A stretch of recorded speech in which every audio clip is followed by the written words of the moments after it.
Bonjour.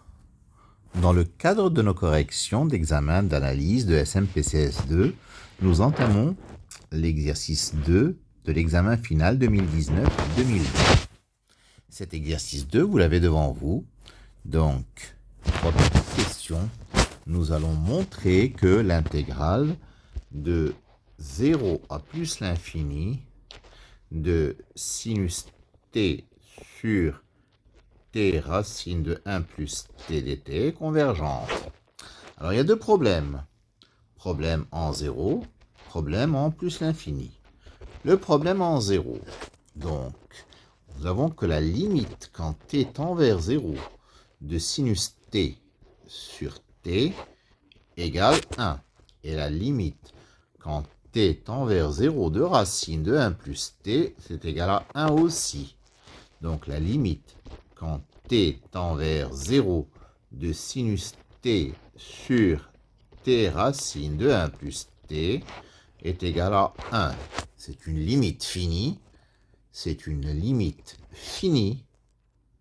Donc, notre fonction qui a t associe sinus t sur t racine de 1 plus t est prolongeable. Prolongeable par continuité en 0. Elle est prolongeable par continuité en 0. Donc, nous pouvons dire que intégrale de 0 à 1, par exemple, de sinus t sur t racine de 1 plus t dt, c'est une intégrale faussement impropre. Parce que la limite est finie de la fonction. Faussement impropre. Donc convergente.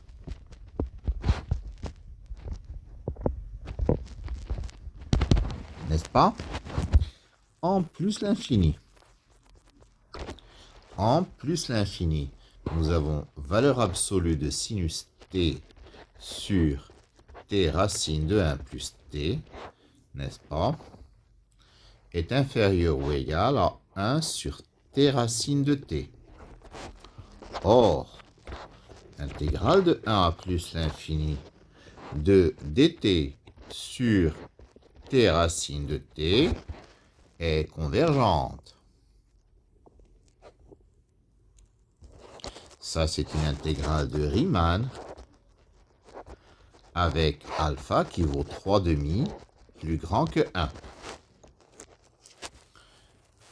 Donc, l'intégrale de 1 à plus l'infini de sinus t sur t racine de 1 plus t dt est absolument convergente, puisqu'elle est dominée par une intégrale convergente. Est absolument convergente, donc convergente.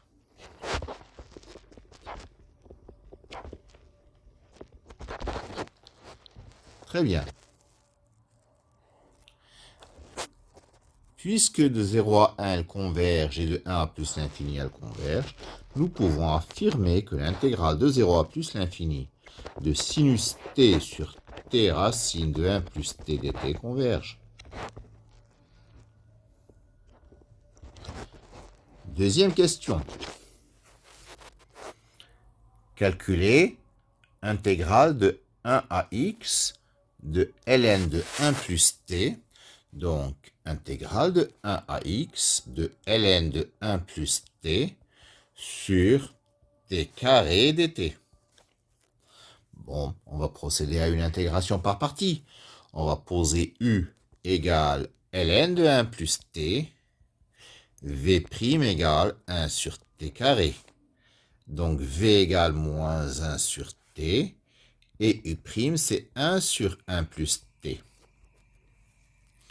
Donc, notre intégrale de 1 à x de ln de 1 plus t sur t carré dt vaut uv à prendre entre les bornes, c'est-à-dire moins 1 sur t ln de 1 plus t à prendre entre 1 et x, moins, donc plus, intégrale de 1 à x de dt sur t facteur de 1 plus t.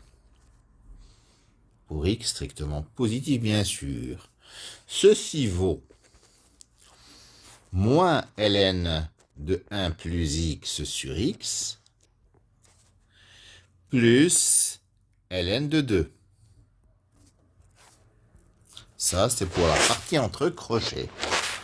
Plus intégrale de 1 à x de 1 sur t moins 1 sur 1 plus t dt. Ce qui donne moins ln de 1 plus x sur x plus ln de 2 plus ln de t à prendre entre 1 et x moins ln de 1 plus t à prendre également entre 1 et x.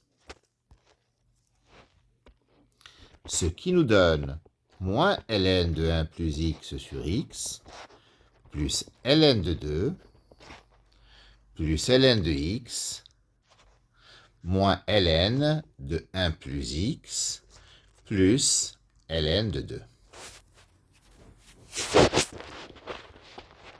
Ce qui donne moins ln de 1 plus x sur x plus 2 ln de 2 plus ln de x sur 1 plus x.